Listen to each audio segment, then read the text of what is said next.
Welcome to the Revolution Church podcast.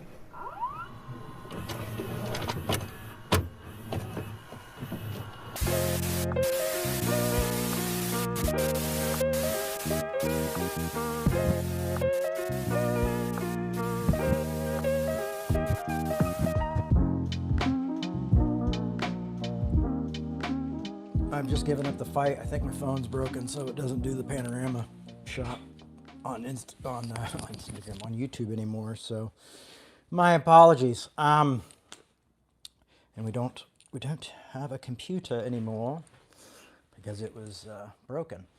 But I can give you more details on that if you'd like to know later. Is it Sunday? It is. That's why we're here. All right.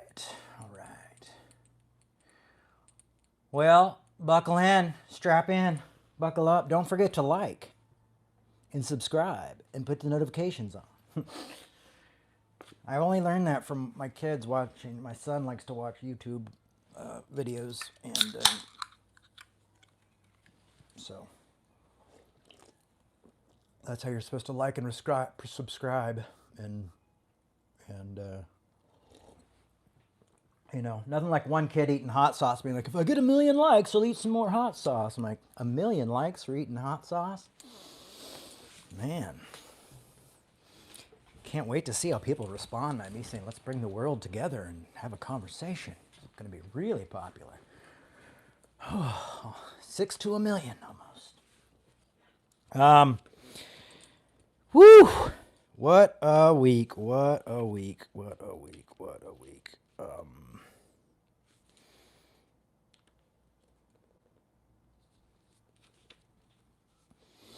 I'll give everybody just a few minutes to get in, get comfortable, turn your computers on. So this is not going to be part 2 of hell, by the way, if you came hoping for more hell. Just because I feel like I need to do some more work on that, more studying. I've gotten to some parts that are really confusing, and so I'm going to contact some folks about getting a time map of some of these traditions and when they change, so we can really take a good look at like how this happened, how Greek philosophy influenced second century Judaism. You know, all this stuff kind of comes in, and words change, and people's ideas change, and I mean, a lot of change between just Paul's writing, and of course I'll do this when we do the next hell talk, but Paul's writing and the Gospels. I can't wait for the guys who are like, God never changes. But hell seems to have morphed within 30, 40 years of each, between Paul's writings and hell's writings. And that's the great thing about scholarship. You know, I don't feel like you can really develop a great theology without good scholarship. And the problem is most people don't want scholarship, and they're afraid of the scholarship. And it's wild to see how much people fear the truth that they say they love so much, is how they kick away the truth. And they start out, well, I mean, does the guy who wrote that, does he believe in God? And is that, you know, like they try to do everything they can to, like, you know, discount. It's wild to watch people when they can't win arguments. And that's why I want to talk about arguing well, and even losing arguments well, I think is important. Is why we try to talk about that here, is because, you know, it's like you start to look desperate and seem desperate and go after things that, you know, like, oh, this person, you know, something must be wrong with this person. And, you know, I got to find, you know, a theologian, or, you know, someone who does Christian scholarship who's an apologist, because this doesn't fit my belief system. And so now you're building something to fit around a belief system that you got because, you know, you were raised in a particular church and that's how you always heard it, or, you know, or that was your opinion. And unfortunately, you know, I look things, and there are times when my first reaction is like, I need to read another person. I need a second opinion. I'm going to need a third opinion on this this scholar's work. You know, you don't always have to agree with the scholars. You don't always have to agree with, you know, the writers of the Bible, but it's worth it's worth wrestling with, and to let down your defenses. And when you do biblical scholarship, it's good to ask yourself, like, okay, can I handle this? Is this going to shake me? Am I afraid? And what I've seen a lot of people do is, I had friends back in my 20s, late teens, early 20s, who would go into seminary, and a lot of things would happen. Sometimes they would leave seminary completely delusioned and want nothing to do with Christianity, because of what they saw, because they realized it was so different than what they were raised believing. And then usually 10 years, 5 or 10 years down the road, they come back to the Christianity of their own understanding and just kind of block out the whole seminary time. And we're really good at just sticking with what we believe and not being tested, and not, like, it's really wild, I get it. The world is like chaotic enough. You want something that's not going to be chaotic. You don't want to be wrong, but it's just not how it goes. I mean, there's things in those books where I'm like, oh man, like, how did I miss that, So anyway, it's a journey, folks. We're all learning and growing together and doing that. So, but yeah, so we'll get back into hell maybe next weekend or the following weekend. I'm not sure. I know we've got, next year we've got Galatians, and hopefully November we start Romans, and then in the evening, Romans is going to be separate. Then January Galatians, and then Paul Tillich, and I'm sure we'll still have a few more hell talks to go. I don't think that'll just be a 1 or 2 or 3 part talk. I think that's going to be an in-depth talk. Hopefully we can just put those all together, and people who are curious about hell can go listen to those and say what they want to say. All right, so here's what I have to say today. I mean, what I'm going to share with you all today is not a sermon. It's just me sharing my humanity with all of you, and I hope that's okay. If it's not, hit that like button and turn off. Like and tune off and get out. Don't forget to set those, what is it, the alarm or something? Don't forget to set I've got to get the wording down right. Don't forget to like, subscribe, and set the alarm or something. All right. Anyway, you guys know what it is. You know what it is. You know what it is.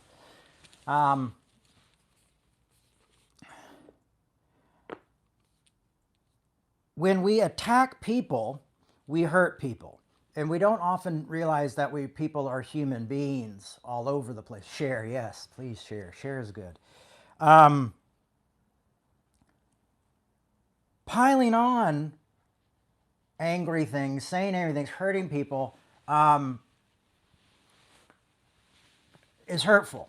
And some of you are probably going, oh yeah, Jay, we saw you post that thing up. And honestly, like, when I have critics come after me, and then when they lump my appearance in with it, because they're like, which is really cool, because it's like, what do they believe? Because they think I'm crazy, they think my dad's crazy, and oh, this is pretty great, and I post that stuff, and sometimes just because it kind of, like, I like to share with people, like, this is what daily life is like, not daily, but this is what it is like doing this work, and this is what people do, and here's just the reality of what we do. But it also kind of fuels me a little bit to kind of continue my work. Like, it doesn't make me be like, oh, I'm going to go crawl. And I mean, maybe it might right away make me feel like I'm going to go crawl into a cave and give up.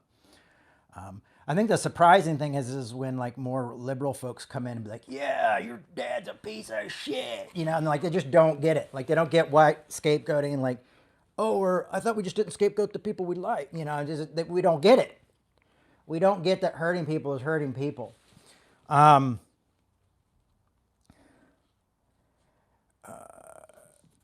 letting people communicate their side of the story or work their side or have a discussion, not allowing ourselves to hear well and listen well to the other. It can be very hurtful to them as well. And we don't realize that. Like, when we shut people down right away, there's no discuss. I tried to have a discussion with a few people yesterday, and it was wild because I got blocked, which is, I guess it's easier for me because it's like, oh, I don't have to try to argue well at this point because I can't. But there's a reason I think communication is important.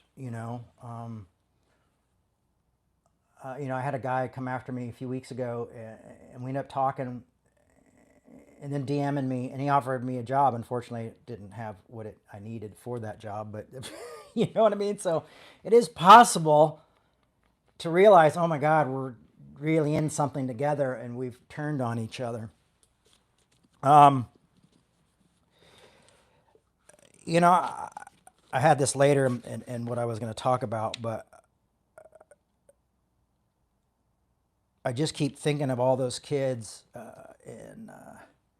that are in Palestine, the kids that were kidnapped by Hamas, the children that died in the attack by Hamas, but also all the folks in Palestine, Palestinians, and all their children, and all these people who are losing their homes. And I mean, it doesn't look like a war at this point. At this point, it just looks like complete, like utter destruction.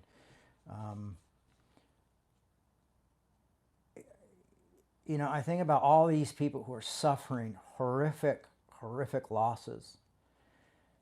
And we try to justify one side or the other, and it's just unjustifiable. It's just children, like when we lose the respect for the children, when we lose respect for the women and children, which I think is already been happening, I think we lose the essence of humanity. I think we lose an essence of who we really are. And I see that happening. So I really hope that this war stops. There's a ceasefire, that it stops, and that there's really tough, hard conversations happening. I'm just horrifically sad by seeing all these people murdered, and I'm really sad of seeing people like justify the murder on other sides. Like, we should be at the point where war is not an option anymore. Like, it's always going to be the exact last option, even when we're attacked, but there's got to be a better way. There is a better way.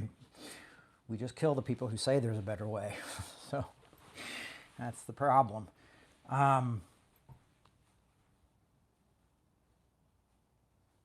So anyway, you should read Dr. King's writings on Vietnam and the Vietnam War, and his struggle with being silent about the Vietnam War for a while. And it's very humanizing to read that and read his struggle with that, and him weighing the,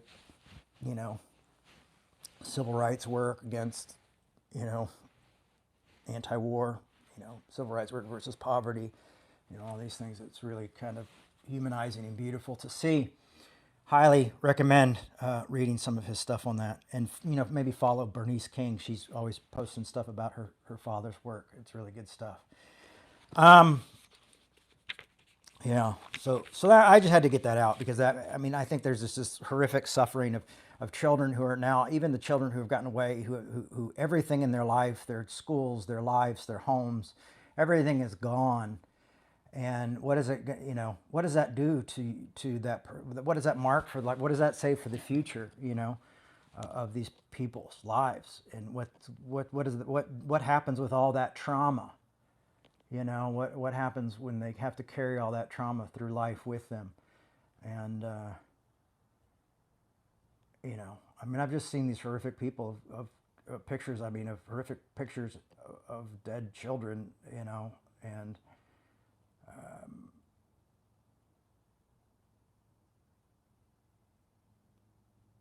I don't want to become numb to it. It's really easy to become numb to it. Even like the idea of like, well, all this misinformation, so then we become numb to like, well, is this real or is this not real? What's reality? We're asking what reality is. It's like we're all on LSD or something. You can't trust the media barely anymore. It's like, CNN seems to have a leaning, and obviously Fox has a leaning, and all the other ones seem, even NPR seems to have like kind of a leaning, and you're just like, who do I believe? How do I figure this stuff out? It's really tough. I am tired. I saw someone said that they're praying that I find a job. Yeah, I really am tired. It's been a lot. My schedule keeps running into this stuff. I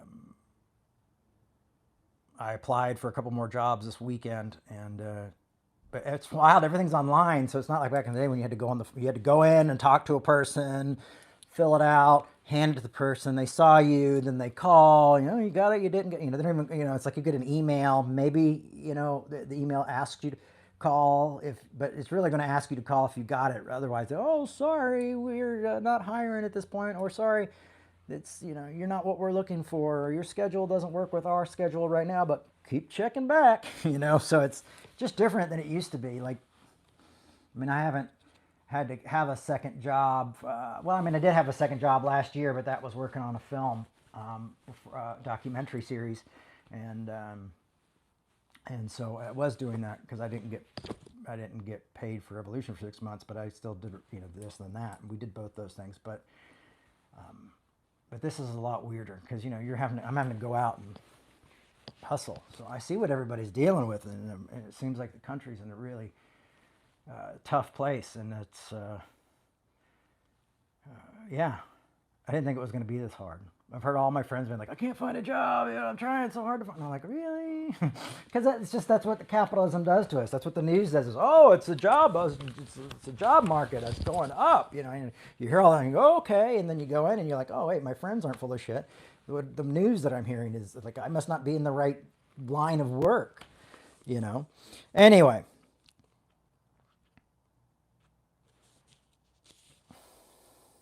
Trying to make a living, hoping you don't lose everything does hurt. It is scary. Like when you're like really trying to like do things and everybody's got an opinion, and I appreciate it because I get a lot of great like, hey, you should try this out. Hey, you should try this out. So I'm trying, but sometimes you also get a little like, oh, overwhelmed.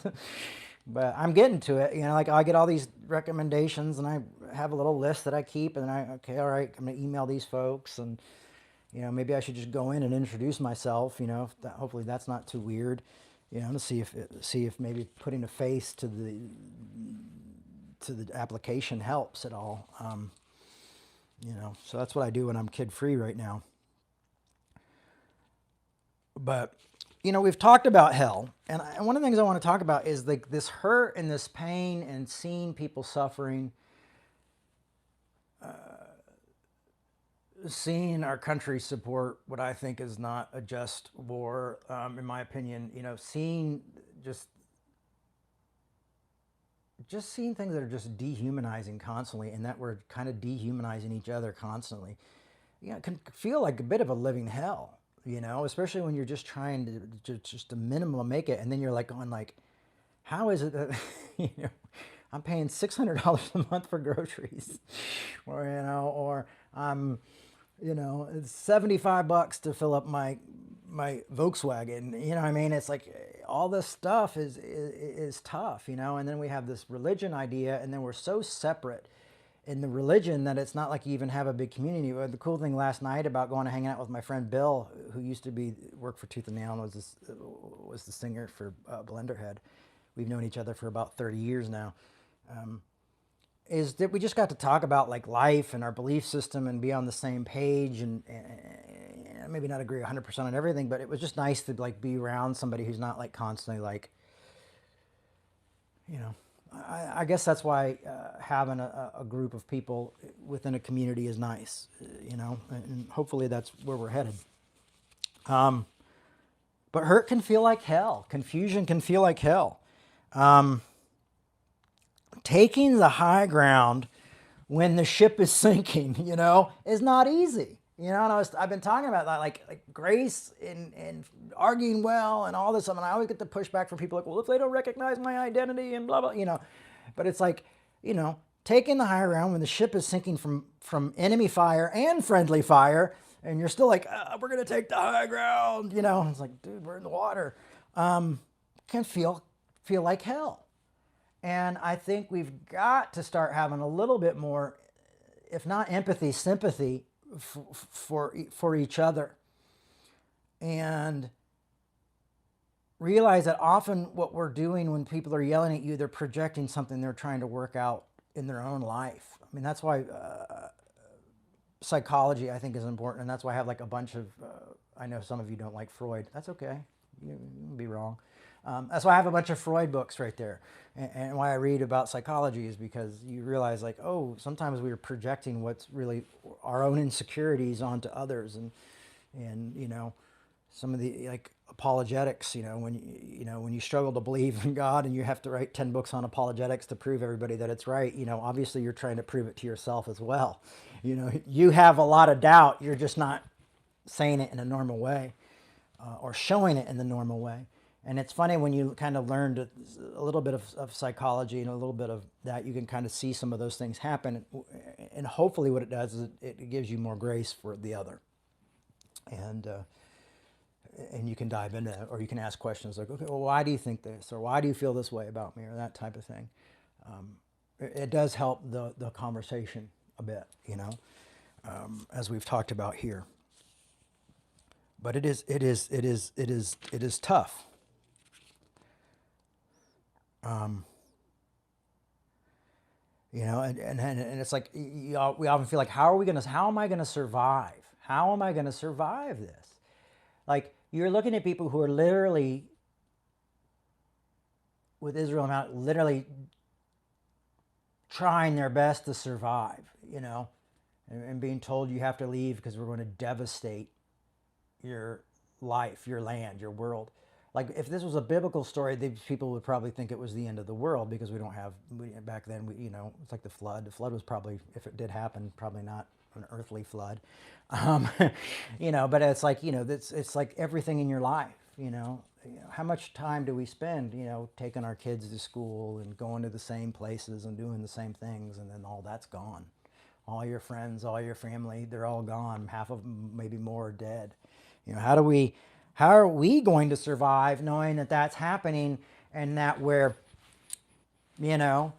afraid to say anything because we're afraid that someone's going to judge us based on a political system? It's like not wearing a mask or wearing a mask. I mean, it's so petty now that we can't even say, like, this is an unjust war. Oh, you must be A, B, C, D, identity politics, bringing this. And even when I was, defending my father, not even defending my father, when I was just like, hey, you don't have to come and call my dad a piece of shit to me. Like, I know what you think. I know where it's at. You don't have to reiterate this. And the person's like, brings in identity politics, and it's like, when we do all these things to kind of like, when we start losing, we start shifting and we start judging, and we go into we go into kill mode. Like, that's what happens when you start to go into these modes of bringing in identity politics or these things into things where they're not at. We just know that those are conversation enders, and those are people killers, and those are cancel culture type of things. And we've got to get away from that. Folks on the left, please stop doing that. Like, that's not, why we became left, because I became left because I thought that's all we did on the right was cancel people and do that kind of shit and judge people and tell them they weren't, good enough. And now it's like, all of a sudden you're like, whoa, have you been, whatever. The political system has divided us completely. Religion is dividing us. Identity politics is dividing us. Why politicians get rich, and off of war. Of course they support war. They're invested. Let me look where they've invested their money. So this is a really tough reality to wake up in every single day. And we have a system that tells us, well, don't question it. This is just the way it is. This is how it works. This is life, and this is how you're supposed to live life. And I just am a little bit too punk rock to buy into that. And maybe a little too Christian to buy into that, is that this is the way it has to be. I'd rather be like a dreamer and delusional than someone who just steps into line and goes like, okay, well, I won't question this because I don't want to get either side mad at me. I won't do this because I don't want this to happen.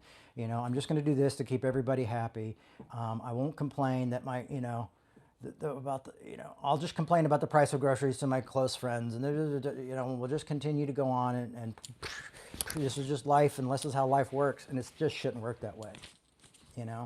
Why I hate scapegoating is because we'll be like, it's all the Republicans. They all want to do all this stuff, and they're the reason we're all poor because they won't let us have drag queen lunch hour with the kids, story time. You're going like, well, I don't know how those two go together, or the Democrats are all like, oh, it's all, the Democrats are like, or the Republicans are like, oh, it's all the Democrats because they just want everybody to be married and have, sex changes at 4 years old and all this stuff and, oh, abortion. And then we all just start fighting. And then they're like, oh, we're all getting rich, Like I know people who work in Washington and work with politicians, and a lot of that fighting that we see on television is just an act. Like behind doors, they're talking. They're like, "Hey, Fred. Hey, Billy. Hey, Susie. Hey," And then publicly, they have to attack each other to keep the system working the way it is. But we're being faked out by like performance art. This is what's destroying our lives: is performance art. And you said, "Well, Jay, why aren't you talking more about Christianity?" Well, I would like to see Christianity change this type of thing, but we've fallen into the same thing where we just are fighting over identity politics. I watch so many promising young liberal, progressive, like theologians and pastors and stuff, and I see these guys online and stuff, and they're all like posting clips of like Mark Driscoll, and they're making fun of evangelical Christians, and they're just tearing people apart. Like they've got this really great message, unless you're Mark Driscoll or unless you're evangelical. And then of course they have thousands of followers and they're very popular and all this stuff.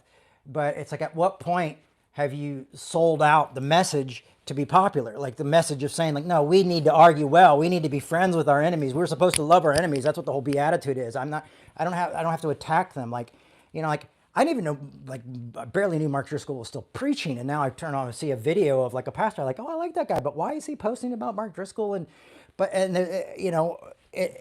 watch this infighting. I'm like, well, they're all just kind of like have an ecosystem going on here, an ecosystem of survival. Well, if I critique you and you critique me, our bases will support us to protect each other from each other. So it becomes this ecosystem of Christianity of, well, we'll push the right and the right pushes the left, and it just goes on and on into this never-ending cycle of like, they're just making a living, making ends meet, And there was a time in my life where I thought if I could go down this road of just, I did attack people and I did go after these people. And there are times I'm going to say like, oh, so-and-so. Like, I don't agree with Mark Driscoll. There's going to be times where I probably mentioned him if I hear that he said something really horrible about women or thing like that. But this constant like finding, like I'm seeking out what conservatives are saying so I can tear them apart, with this horrible gun massacre that we just recently had, and this Republican comes out and he's like, you know what, I was wrong. We shouldn't have assault rifles on the street, And I didn't see a lot of those folks being like, hey, look, people are changing. People are, this is change. It's a little bit late, but there's change. I didn't see a lot of that. It's like, now who do we critique? Now who do we, make feel, tell them like, oh, what are you, like it's just this never ending division that is literally getting us nowhere in this world. And I say this world because we have some people from not just Americans, because believe it or not, the world doesn't revolve around us, nor should it.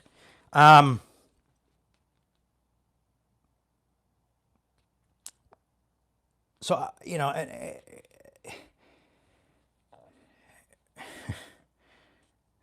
it's just, I think it's a tool as old as time as this distraction.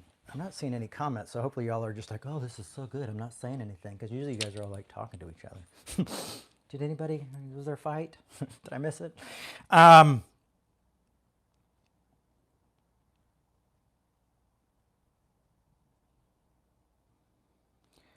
I think even religion has become too dangerous. I think religion has become too dangerous. One of the reasons, we have this like, oh, I'm just going to accept Israel no matter what, is because you had a lot of like evangelical Christians in the 80s thinking like, well, maybe we can manipulate God to return in time and blah, blah, blah. So we have to protect these people. Maybe we can get a red calf made or something like, you could literally this kind of nutty stuff.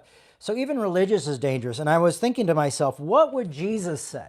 What would Jesus say? And I often wonder, and I wonder today, if Jesus would just be like, you know what, guys?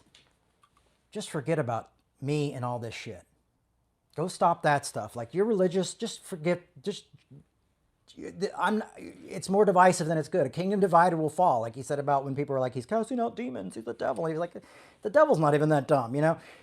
A kingdom divided would fall, you know? And now we're like kingdoms, you know? We're like war of clans, you know? And with our identity, we have our religious identity. That's part of identity politics too. You know, it's really all these conservatives like, oh, I can't stand that LGBTQ thing. And I'm like, well, you know, you guys have been doing like AG, Baptist, Catholic, Protestant, Methodist, you know, whatever. You know, we've been going by different names all the time, just to continue to separate our uniqueness from their uniqueness. I mean, you know. And I wonder if Jesus would just be like, you know, it failed. We failed. It's become a tool of hatred. It's become a tool of judgment. It's become something that just tears people apart. And people relish in tearing others apart. They relish in this idea of hell that's more complicated than any of them know about, and is not a really solid thought on it. I just have to, well, not by scholars at least. You know, you have to think like,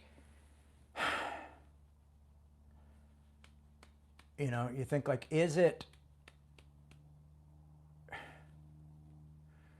worth it? You know, is it worth it?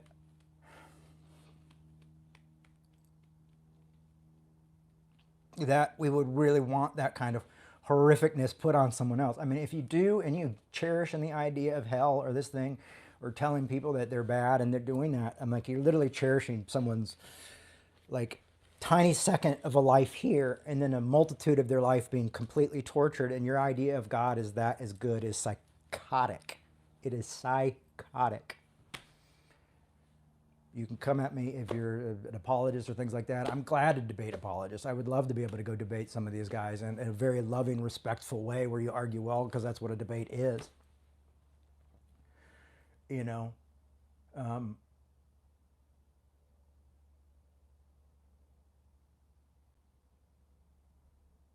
and so it's just distraction. It's just more of a distraction. And hey, guess what? Right and left, you're both failing at it. Like making fun of evangelicals and tearing down all these people. It's just not cute. It's not cute. It's not adorable. It just gets more people mad. So then I come in and then they all get mad at me for some reason because they don't like my dad or because I question the arguing. And then I get and they yell and I see them turn on themselves. And I see these communities sometimes become smaller and smaller and smaller because they run out of people to hate, you know? And everybody's so full of fear. You know, they're afraid of the conservatives as they are the progressive church. I will go on Mark and say that a lot of the reason the emergent church disappeared, and there were a lot of great people in that movement, is because of progressives. It had nothing to do with conservatives. It was like inside, like, you're just not progressive enough. You don't look the right way. You don't act the right way. Poof! Everybody freaked out and got nervous and just scattered. So it's sad to see what we're doing to one another. You know, people, why do you give the left such a hard time? Because I am a part of it. You know, I am a leftist. I am almost a communist, okay? I mean, it's like, okay, so like I am a leftist as well. I believe in equal rights. I have bear on the scars on my brain for fighting for equal rights, you know. I bear the scars on my bank account for the fighting I have done. You know, it's there, folks. You know, and the one thing that redeems the insanity that I've lived through and that I continue to live through is being able to come here and share it with you and talk about it with you, because I'm always thinking of ways like, okay, well, how can we make this better? And how can we keep other people from going through this and dealing with this thing? How can we just stop repeating the same thing over and over again? Like, how can every week just be how can we just start to make things different? How can we treat each other better? You know, how are we going to live life well? Because I believe in living before dying. I believe we should try to live life well and make life less hell. But I think we should also try to make life a little bit less hell on other people too. And there might be a way to do that. And I think choosing battles is vital. You know, right now, I would say right now, one of the biggest problems is the financial state of this country and wars. Like, two things we should be not excited about. And those seem to be not getting the most. I mean, the wars is getting some views and some debate, but it's not like, it doesn't seem to be laying heavy on everybody's hearts as much as I would hope it would be. You know, that we're still distracted by, like, that's the one thing I love about living in America is the inner fighting just in the country of things that are just like really American always just kind of bum me out anyway. You know, I'm like, are we just like, it's like spiritual masturbation, you know? It's like really weird. So what would Jesus say? That's my question. Would Jesus say like, hey, you guys screwed it up. Stop talking about me. Put the Bibles away. Put the Bible down. Put the Bible down. It's me. It's Jesus. Look here. Look here. Look at my hands. Got the holes. You know. And theology of hell played into that as well. It's really interesting, guys, when we get in there. The of resurrection plays into that idea as well. But anyway, so, and Jesus is like, just stop killing each other, stop judging each other, stop making fun of each other, stop belittling each other, because that's not loving enemies. Maybe just put that down and just follow kind of this little small voice in your heart, instinctively try to care about people. One of the things I love about Corinthians 13, it says love does not demand its own way, you know? And if we want to really have a movement that changes things, you want people to join the movement. You don't want to ostracize people from the movement. That's just a small group of people. You want a big movement of people. You want to see people converted, if you will, to the Bible. This isn't a Bible. Not to the Bible either, not to Christianity. But you want to convert people to thinking differently. Maybe if you're sharing your thoughts on like, oh, this is why I don't think we should have AR-15s in public, or this is why I think we should, not, have something that doesn't allow wars like this to continue to happen, or this is why I think we should have health insurance for all people. This is why, but by having that, you want to create a movement of it. This is why I think that, we should respect the LGBTQ community, and I remember when that guy I wrote the book, I Kissed Dating Goodbye, and he came out and he denounced it, and everybody was like, it's too late. That ruined my life. That book ruined my life. And I was like, man, you guys should have been listening to me because I was telling you that book was crap when it came out. But anyway, or Mark Driscoll ruined my life. Oh my God. Because I'm in Seattle, so you do hear that sometimes. I'm like, well, you kind of listened and thought somehow this machismo guy was really cool. Like, I can't help you there. But you don't want to just like people away. What you want to do is you want to help convert people. You want to help people think, bring them to your way of thinking, or you want to change your way of thinking. Like, you don't like just create smaller, who's in, who's out. It's not about having a private club. It's not about being special or we are the chosen ones or anything like that. Like, that's not how you do it. You don't do it that way. And when we're attacking others, we're saying, you don't belong here. You're wrong. Go away. You're bad, and you're so bad you make us laugh, and the things that you hold sacred are hilarious and disgusting and shit to us. So we're going to push you away. And then you go, okay, you know what? You're right. I was wrong, And then they go, oh, too late. That's not how you create a movement, okay? You don't offer someone, forgiveness and then hand them a snake, or hand them, too late, haha, you look like an idiot. It's not punked. But that's often how we treat others in this world and in this communities and these things. We have a very hard time of letting people live life. It's really none of our business. We love people, and that's the best we can do.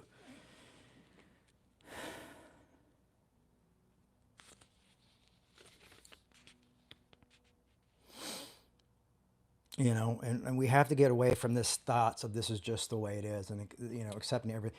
I think that, and that's one of the things I think as a community here we can do is we can push back when things come up. We can push back. We can say things. We can make people a little bit uncomfortable.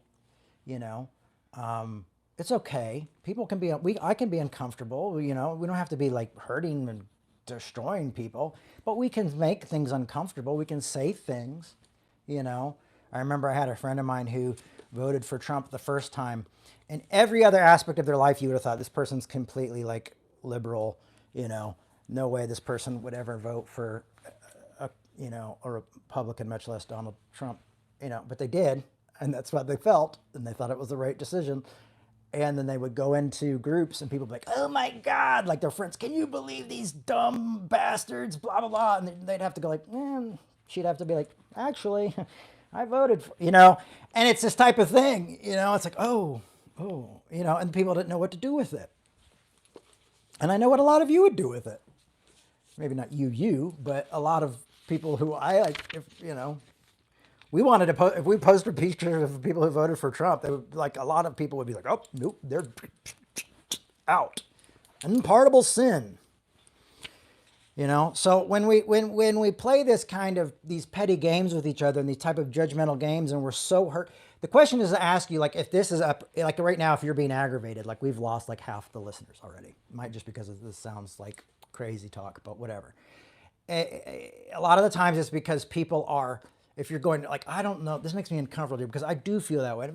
Question yourself, why do you feel that way? What makes you so insecure that you know, like, well, no, because they believe that, you don't know. Like what is making you feel attacked? What is making you feel like if you ignore this person, somehow it will get better? You know, it's like, oh, well, I've got this, you know, I've got this lump, but if I just ignore it, it'll probably get better. No, you have to look at it. You have to have a biopsy. You have to deal with it. You have to, you know, so you can stay alive and you don't realize one day you're just riddled with cancer.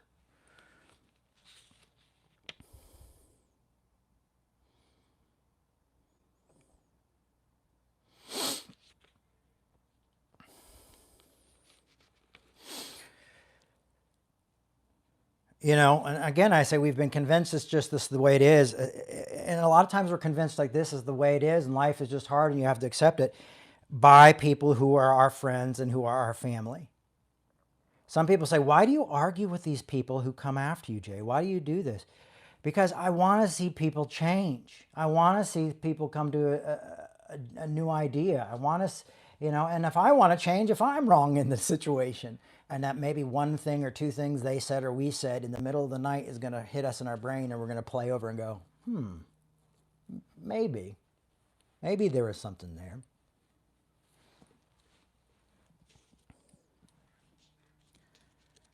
Because I often realize that sometimes it's the people closest to me who are just like, oh, you just got to suck it up, man. That's just the way it is, you know.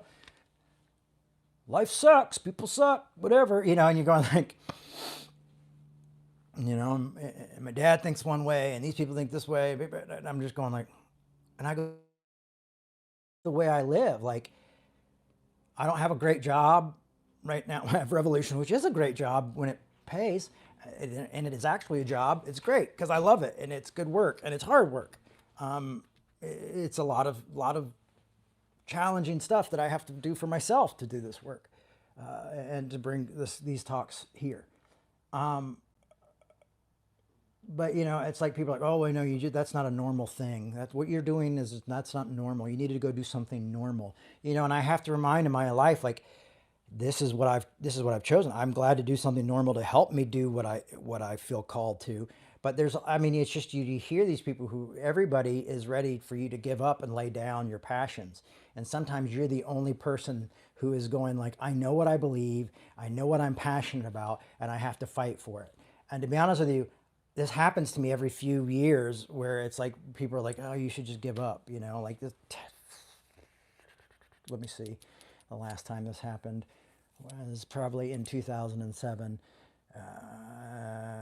No, 2008, no, 2018, probably 2008, 17, 18. You need to give up. You need to stop. You need to not do this anymore. Well, here it is, 2003. I mean, for God's sake, we lost Caleb. We lost Steve. We've lost some good people. We've seen some horrible things happen, but Revolution's still here. You know, we're still moving forward. I'm still moving forward. I tried to do some bad things to myself and I recovered and thank God I'm still here and we're still moving forward.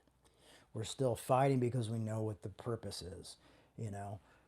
That was a great thing of like starting in this like doing little Christian punk rock shows. When I saw Bill last night, it reminded me of those first times. So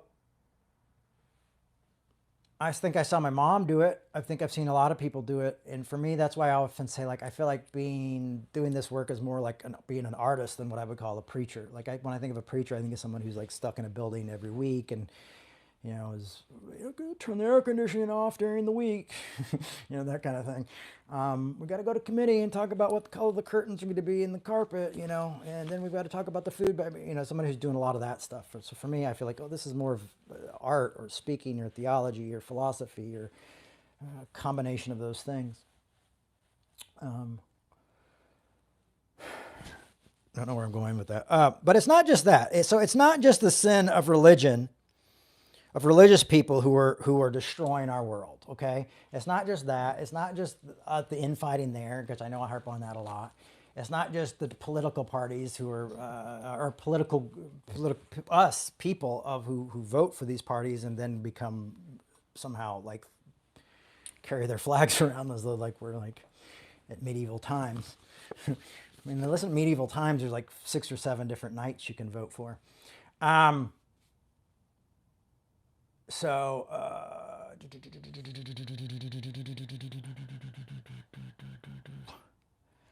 It's not just the sins of religion or people who are destroying.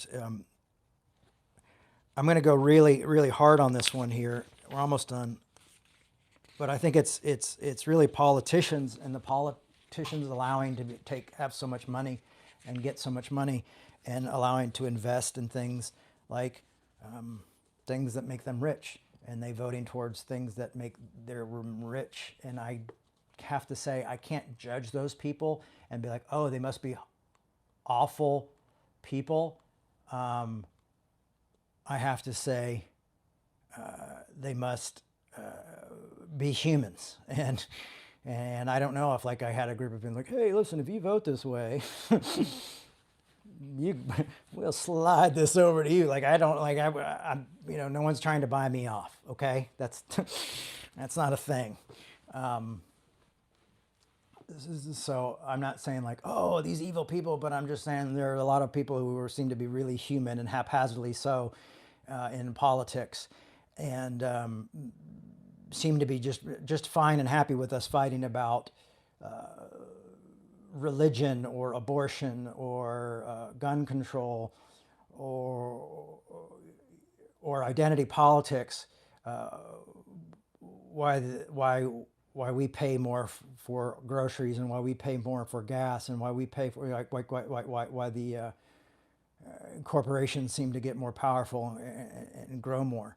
So that's a thing that's happening. Like I feel like we're just being, like I said before earlier, I don't want to beat a dead horse with this, but being distracted by these groups, and I think we have to speak up loudly to change laws and to change these things. And we can't, we're a nonprofit, so we can't do it that way. But personally, I think that's something that we have to say, like, hey, this isn't working anymore.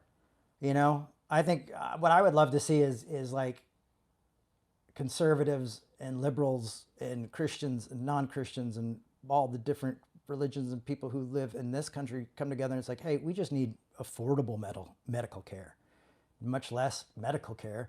We just need it. Like, could you make it affordable for us? I mean, I have insurance and I still can barely afford to go to the doctor's office, Like, you go in and you go, oh, that blood test wasn't covered by them, and that's $1,000. That's like, for me, that's like, oh, okay, well, now I'm not going to make rent, And so it doesn't, the system's broken, and we should be talking about the system being broken. It would be I'd much rather argue with healthy people who are allowed to go and see psychologists and see their doctors and have doctor's appointments and do these things. I would be much happier that way, to be, hey, we all can go to the doctor's office and we can all see a psychoanalyst even if we'd like. And now we're going to argue well and maybe grow and feel better and not be so tense and not take this tensity out on each other. Like, it's really easy for me, even this talk, it would be easy for me to get really angry and just take the anger I have towards like the price of groceries or the price of gas and just be like, I got to blame somebody. Who's the scapegoat today? And in politics, we just do it with the other. And I just think it's both politicians are more similar. But they use identity politics and things like that to see like, oh, they're so separate, or abortion, and like, oh, wow, I have to only vote this way. I'm like, man, they've got us fighting over these things while they're all getting rich. So there you go. I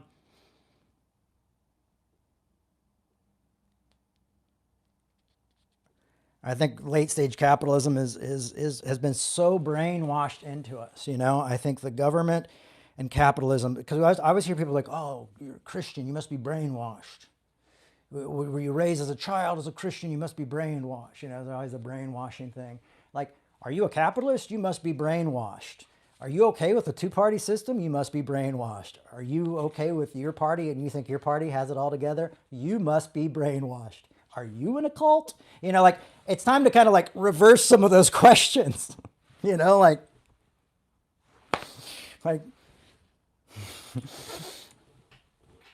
are you still really poor and can't afford to pay anything? And you think the folks that you voted for and were in power never changed that? And then you guys voted for those guys and they were in power and they never changed it. Is it maybe neither party's changing anything because there's a system that works for them and not for us?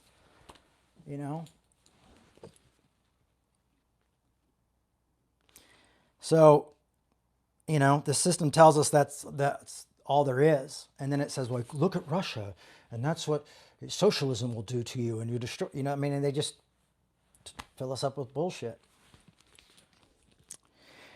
It tells us, and so basically it tells us that that's all there is and that this is the only way to act. And so you have to act this way and live this way and do this and, follow A, B, C, and D. And when you don't, you fall out of line. And they don't even have to keep you in line, because if you get online and you share about it, someone else will attack you to tell you that you're wrong, and someone from your own party, if you question your party and you use the nuanced, they will question if you say, well, have you been red pilled? Oh, have you been blue pilled?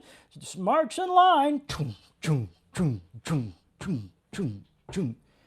And they go, they gave us this, or my party let me, my group have this, so we're loyal till the end. Like, yeah, they gave you that, but have you been to the grocery store lately? How are your kids doing? Have you had to go to the hospital? Can you afford to buy a home? I mean, these are questions that I think are worth asking, because those are ideas of how do we really love our neighbor as ourselves.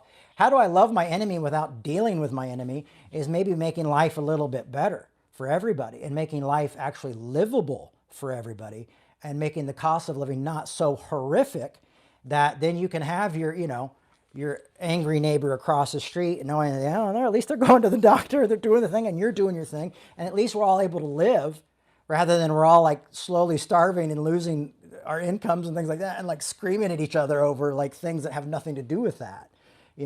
So I think that's a great way to love our enemies, is saying like, okay, hey, we have to rethink how this system works and how our political system works and and if you don't think this has something to do with Jesus and loving your neighbor and all that kind of stuff, I promise you it does. I promise this is an essence. This is a way of looking at it. It's very important. So, yes, I know, in Russia, thanks, chills of cold. I get it, but I'm just trying to say what people say. So it's an example. And I kind of like communism, so there you go. I think we all know better. I think we all should know better. I think we have this instinct that there's something that is better, and there's a reason why we, there's this meme I often see is like, you don't hate Mondays, you hate capitalism, all this kind of stuff. But I think there's this way for us all to really get this and think differently. I'm not doing a Q&A, sorry, COC, right now. I'm giving a talk. Children,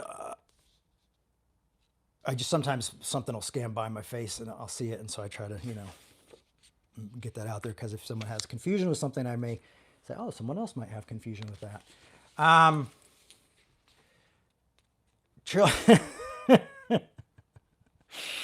Children,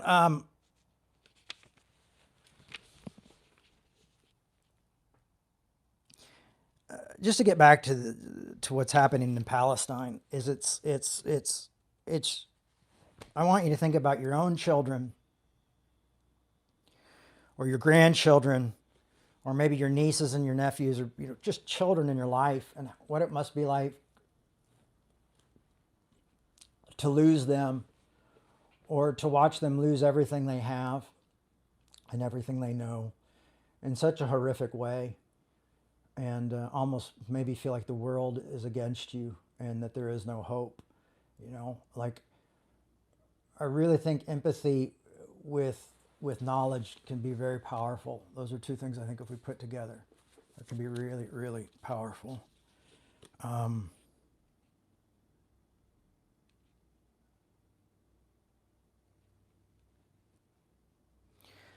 It's funny because I remember a few years ago.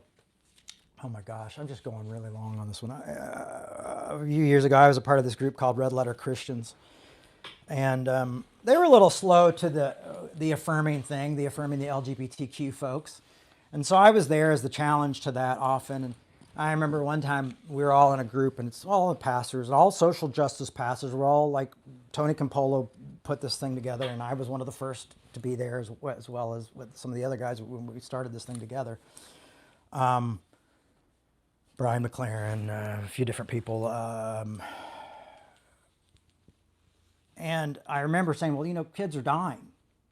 Guys, like the fruit of the ex-gay movement, the fruit of this anti-gay movement is like people being homeless and kids committing suicide and families being sick. And oh, you can't bring up death. You can't bring up the deaths. That's not fair. You're just working the emotions. And almost every pastor person agreed that. And I just said, yeah, I don't agree. And what's great is here it is probably 10, 15 years later, and I still don't agree with that. Like you've got to, it's sorry if you're like in your adult world, you have these laws that things that you're not supposed to talk, well, because then it just people become numb to it. And that's just not how we do things. And I'm like, well, that's why I love punk rock, is because I think we have to talk about kids are dying and teenagers are going through this, and this is hell, and this is hell that we're causing because we refuse to talk about it. Do you understand nonviolence? Like all these people in there would have understood nonviolence. Like you see the suffering, and then you go like, what is my humanity doing adding to the suffering? So to say things like, oh, well, we can't talk about the suffering or the dying children, to me is just crazy. It was really crazy to watch how long it took, like really progressive leaders to start to get progressive leaders to really understand the damage that the anti-LGBTQ movement was doing. It was really, really surprising because now they all seem really on board.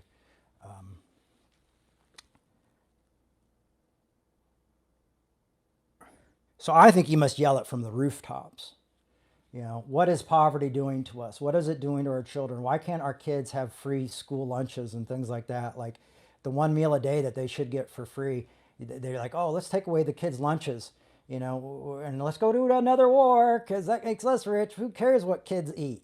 So when you politicians need like an intervention, maybe we don't need to fight them. We just need to go into intervention. Like, hey, man, you guys stop giving a shit about kids. Like you don't even care if they eat. Like you've all become about money and the bottom line. Like our kids are going hungry. They're hungry kids in school, and you guys don't give a shit. I'm in like one of the most liberal cities, and you do not have free lunches here, or at least the city that pretends to be liberal and shocked. There's a lot of strange performance art here, I think, to be honest with you. So there you go. It's horrific what's going on with the kids. And that we deny them food at school.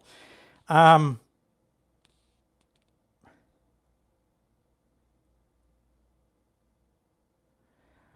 also want to say this to a lot of folks, is if you don't think, if you think religion, that your religion or that some sort of like how some sort of Christianity does not allow you to live life on life's terms, I think you've become delusioned, or you've been illusioned or delusioned, been given delusions of grandeur or something else by other people.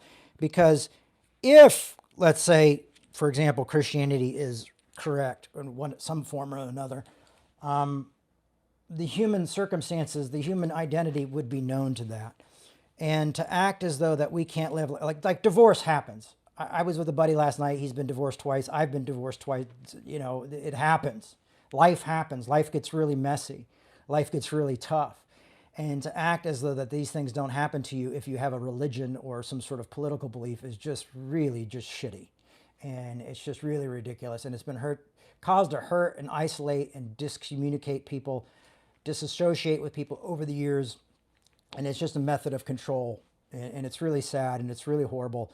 And it should be repented for and it should be changed and people should stop doing that shit. And if you get into a group that says, no, you can't, you know, life isn't tough and you should know better, then just say, yeah, I think I'm going to move on. Yeah, it might be time to move on. Now, I'm going to send Jay over here to argue with you guys well, and I'm going to move on. And then one day I'll go argue well somewhere else where it's not as triggering. How about that? Is that a good idea? It's not, you know, shit happens. You know, so for me, this isn't the high cost of being Christian because Christian can mean anything nowadays. So for me, this is the high cost of being punk, which almost punk can mean anything either too. But this is the high cost of it, of living a life well, questioning authority, and trying to follow my convictions to the best of my abilities that are allowed within a system of capitalism that's built on money.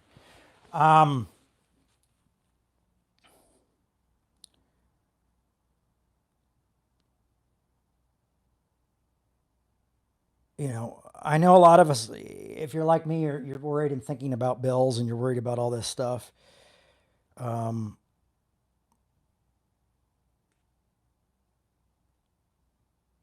and we wonder why people are angry or hurt, you know, and assholes. You know, and it might be okay to be a hurt asshole. Maybe give somebody a little bit of grace right now. Because realize like they're really probably fighting a battle that you're not seeing. And I think we all know that at this point, like we're all fighting a battle to live.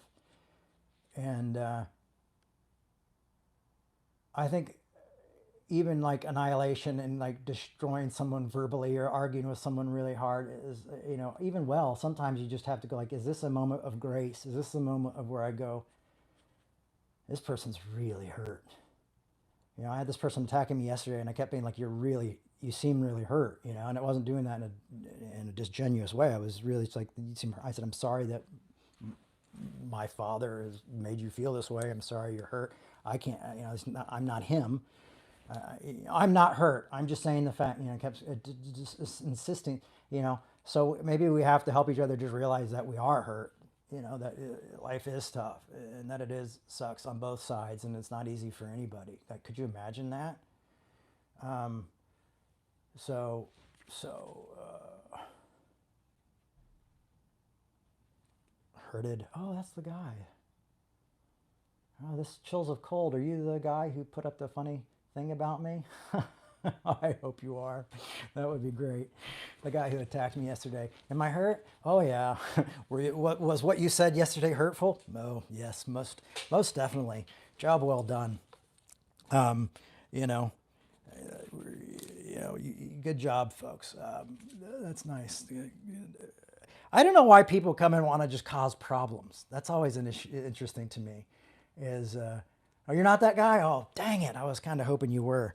Well, you know, for a second, because he also said he used hurted on me, and that's why I thought this person Chills of Cold might be that guy. Who are you? What's your first name? CFC. I'm Jay. Nice to meet you. So we come together, and here's my advice. Here's my prescription for you, for all of you who've made it past this hour, of which I thought was going to be a 15-minute talk. We come together in some of the ways I've talked about, but I think if we read, or maybe you don't like to read and you, like me, have dyslexia, or you just don't like to read, or listen to good books and learn more and grow. Hi, Raj. Nice to meet you. We read, we listen to good books, we listen to good music, we have good conversations. We think about what's going to be a world that we can leave like these kids, where they have to suffer less and where their kids don't have to suffer as much, and where their kids not only get lunch, but they don't have to worry about their homes and communities being completely blown up and all their friends killed. I think that's a way of thinking. I refuse to believe that this is a naive way of thinking, even though everything I've been trained as a good American is to believe that this is a naive way of thinking and that we have to do more. So there you go. And you go like, well, Jay, I don't think I can do that yet. You know, what's another thing I can do? You know, and you go, oh, but you get a "What would Jesus do" bracelet. But that's really confusing. You'll be flipping over tables every now and then as well, going like, well, is this what he would do, or do I put mud in this guy's eye? Do I spit? So here, my mom, Tammy Faye, she wasn't a perfect person, but she's pretty good. You could maybe try to treat others like Tammy Faye. You know, when people would come up and say horrible things to my mom, she always come back with a really nice, compassionate thing to say, or just even an introduction of like, well, hi, my name is this. And my mom was really good at disarming people with a genuine love and curiosity, and it really worked well for her. I wish I was better at that, to be honest with you. But I'm working on it, and I'm working with you guys on it, and we're a community here. So thanks for listening, folks. I just felt like this was the talk that needed to be given today, and so there it is. So here's my favorite part of the talk is asking for people's support. And if you know me, you know that's in jest. Hey, listen, that's how Revolution survives. RevolutionChurch.com. We have the donations at the top. Well, why do you have the donations at the top? Why don't you have your mission statement? Well, because it's almost impossible to get people to give unless you're promising them like return in sevenfold, or giving away like prayer cloths, or you know, out on the streets doing something. You know, this is right now is a community online, so it's a little tough. But this is how this community online survives, and how this community online will become, hopefully, a community in person. I'm looking at some different bars as well as looking for jobs. So looking for, like, once again, if you guys are people in the Seattle area and you know a place, there's a small bar with a small room in it where we could have conversations and talk, and a good dive bar, I would love that, because I think that's the best place to meet and one of my favorite places to meet. So let us know, and please continue to donate to Revolution Church. It really helps me pay my bills, but it also helps the church pay its bills, because we do have bills, believe it or not. And in order to continue, we need your support. And it's the end of the year, so guess what? You can get a tax-deductible donation. Whoa, there you go. Wow. Okay, one more answer. Someone's asking me, what's my agenda? My agenda is to hopefully leave this world a little bit better and help people show each other more grace and learn how to argue well and respectfully learn to argue well, but also listen well and talk to each other, and do change through humanity, and helping people wake up and see that. And I am a Christian, and I do that and talk about grace and love, but this is a community of diversity, not just of looks, but we probably all look very similar. Well, I don't know. I haven't seen everybody. I see a lot of your things here, but it's also diversity through thinking. How do I going to do it? I'm doing it. I don't know how I'm doing it. That's what I'm doing. That's the work I'm doing. So, I can't tell you how I'm doing it. I mean, you just watch next week and find out more, and talk to these people, and then how are they doing it? Because we're doing it together. That's how we're doing it. So there you go, folks. Peace, patience, grace, love be with you all this week. Thank you for your love. Thank you for your support. Thanks for listening. And I'll see you out there on the online world, and maybe I'll see you in person. Otherwise, I will see you next week. Have a fun, spooky Halloween. My kids are so stoked. All right, bye.